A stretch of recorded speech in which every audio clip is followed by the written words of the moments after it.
Are games meant to be playable? This might as well be the subtitle for the game I just played, The Beginner's Guide.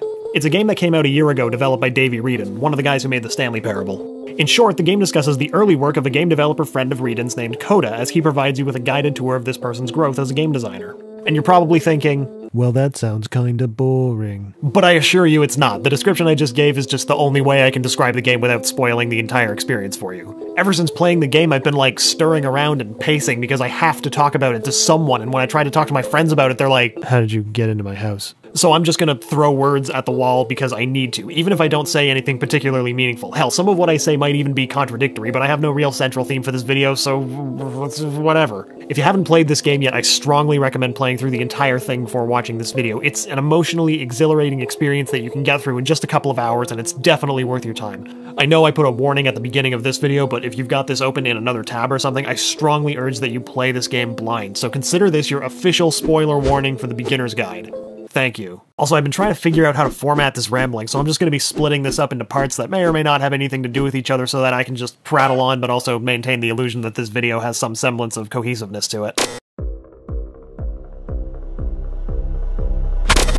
So when you first kick up the Beginner's Guide, you're greeted with this. Hi there. Thank you very much for playing the Beginner's Guide. My name is Davey Wreden. I wrote the Stanley Parable. Today, I'm going to tell you about a series of events that happened between 2008 and 2011.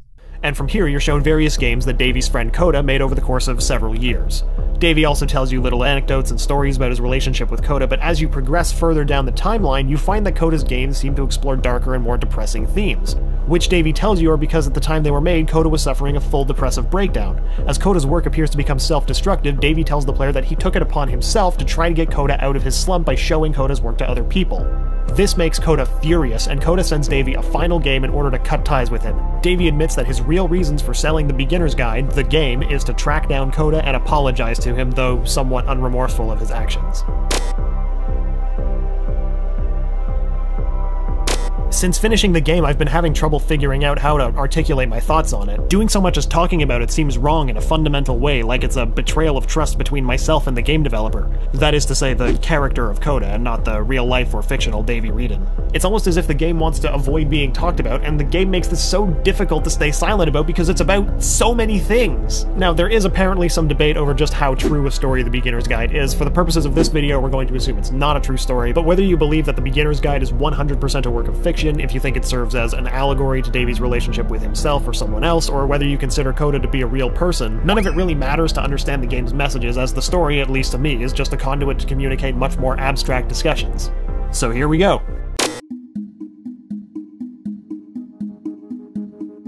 Throughout the Beginner's Guide, you, the player, are given more and more insight into the relationship of Davey and Coda, with Davey slowly making more and more assumptions about Coda's mental state through the mechanics and narratives of his short games. And the game slowly descends from what feels like an interactive TED Talk to an in-depth character study of Davey more than it is of Coda. This is because Coda's works serve as a surface for Davey to project his own negative feelings onto, leading to Davey assuming Coda needs someone to fix his deteriorating mental state when in reality it's Davey who's unraveling in front of us. The game suggests that everyone's personal biases will affect how they perceive any piece of art, and yes, I'm well aware of the irony of this very video. But to me personally, the Beginner's Guide presents to us the fact that there is no objective way to interpret a piece of art. It's impossible for us as the audience to know the true intended nature of Coda's work due to his absence throughout the majority of the game. Instead, we have Davey guiding us through them, but we're blissfully unaware of just how much he's changed things to fit the narrative he's already spun in his own mind. And when the reality of the situation is revealed to us, the player's by proxy interpretations of Coda's games are rendered completely irrelevant, as we weren't seeing Coda's pieces the way they were intended. While a degree of importance is placed on Coda's authorial intent, it's also impossible for us to understand what that intent was, since we're never told the true purpose of any of the games other than you were never meant to see it. The Beginner's Guide basically has two authors in Coda and Davey, and is playing a twisted game of telephone with the player. Only the player never knows what the original message is, and instead has to extrapolate from the modicums of truth that shine through Davey's unreliable interpretation of Coda's work, which not even Davey knew the original meaning of, if any was intended at all.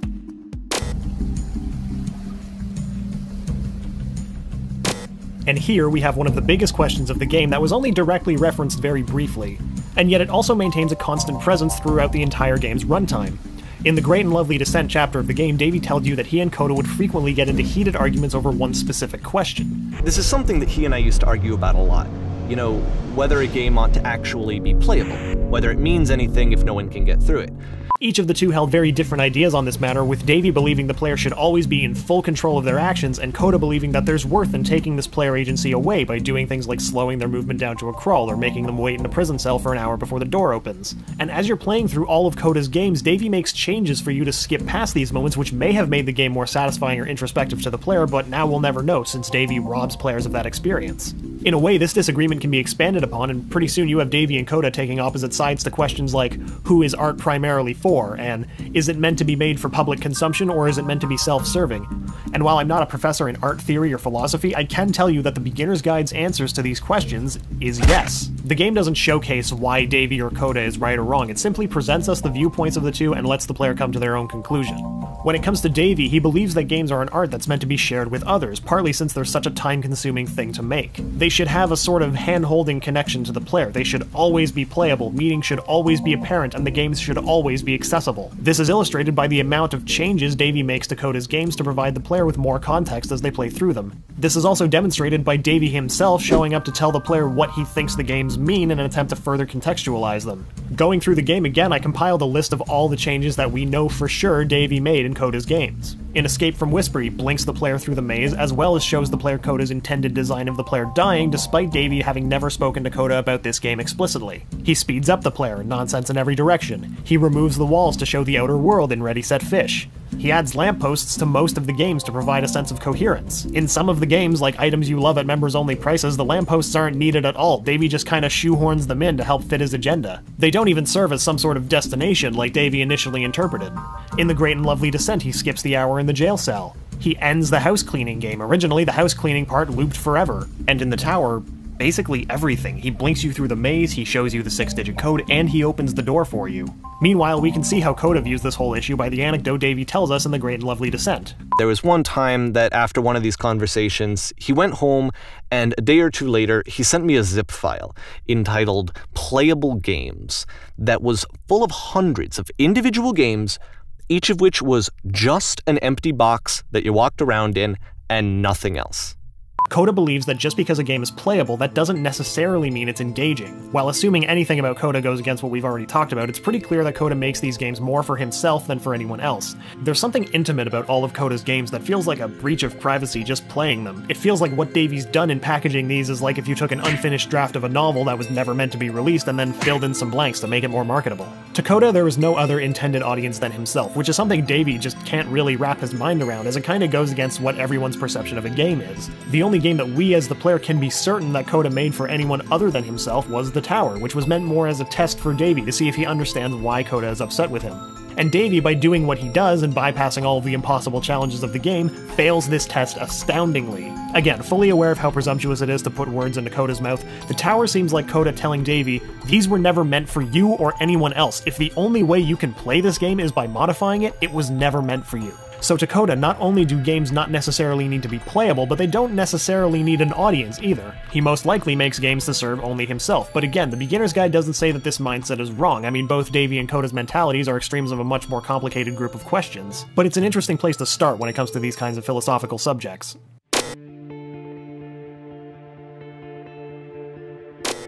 Like the Stanley Parable, the most interesting aspect of the beginner's guide is the narration. We can't know much about Coda other than what he tells Davey directly, but we can learn a lot about Davey based on what we see and hear.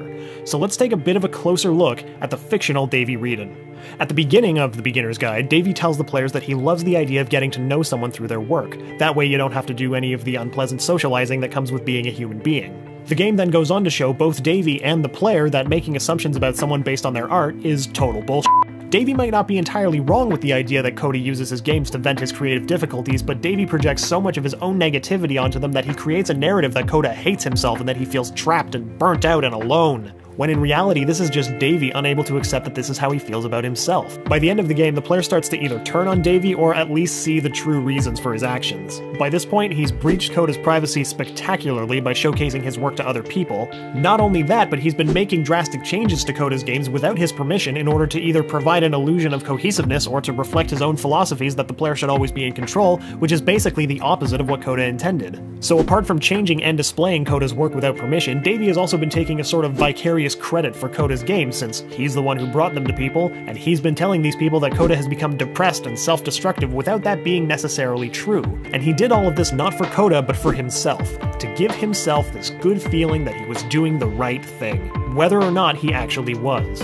And when Coda wakes Davy up from this delusion with the tower, Davy then feels nothing. He feels nothing, but he also doesn't quite understand what he did wrong. What a dick, right?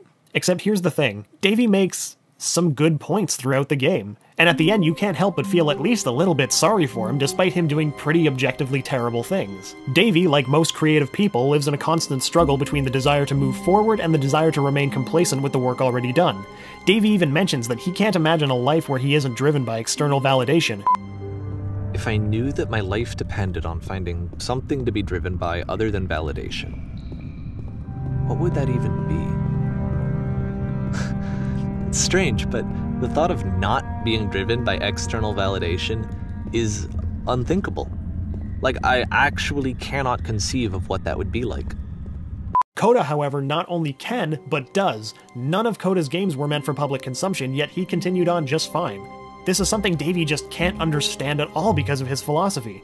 If Coda puts all this effort in, Davy just can't fathom why he wouldn't just release them to get that same rush he gets when people tell him he's done well. He needs to hear from people that he's done good work. And when you look at the time we live in, it's difficult to be like, Why would he want the validation of others? We all do. We all want that. In a world where most of our lives are on public display, of course Davy's primary motivation is going to be the appreciation of others. Again, we can't say for sure what Coda thinks, but Coda does tell Davy that things like burnout and low points are an inevitable part of the creative process, and the only way to grow is to work through them. Essentially, Coda's point is this. There are no two words in the English language more harmful than good job. And if Davy thinks that Coda is depressed because he has this mindset, Coda tells him that that says way more about Davy's closed-mindedness than it says about Coda. Davy even agrees with this idea of always being driven forward, but only as it applies to other people, as we can see to what he's done about the house cleaning game. Davy seems to think that others work well under a constant drive to improve, but his own worldview doesn't reflect that. Instead, he's driven by positive reinforcement that he's become so addicted to that he begins to show off Coda's work as his own weird, vicarious project under the false pretense that he's doing the right thing. So blinded by his own bullshit that he doesn't see that this isn't what Coda wants at all. Davy also goes out of his way to hide some of the important factors that he changes to keep us invested in his narrative that he spun about Coda's intentions, most notably with the lamppost he adds. He even lends the player his own interpretation of them, representing some sort of end goal, allowing the player some time to think once completing the game, so it's not like the lampposts were a lie of omission. Literally everything Davy says about them is a fabrication. At this point, who's to say Davy didn't create other things like the entering and exiting games himself to try to illustrate a similar point? He's already hidden the fact that he inserted the lamppost, so that inherent trust between the audience and the narrator has been shattered. And the entering and exiting games have no bearing on Coda's other bodies of work. They're isolated from everything else and never referenced again. And by the end of the game, Davy completely unravels, trying to apologize to Coda, but as apologies go, it's pretty unrepentant. Davy apologizes, and while he acknowledges he's done something wrong, he still doesn't quite understand what. Start making games again. Please help me. Please give me some of whatever it is that makes you complete. I want whatever that wholeness is that you just summoned out of nothing and you put into your work. You were complete in some way that I never was. And I want to know how to be a good person. I want to know how not to hate myself. Please. And when you've blinded yourself to the degree that he has, it's not hard to understand why. Really, it's not hard to understand Davy. And that's what makes an unreliable narrator into a great character.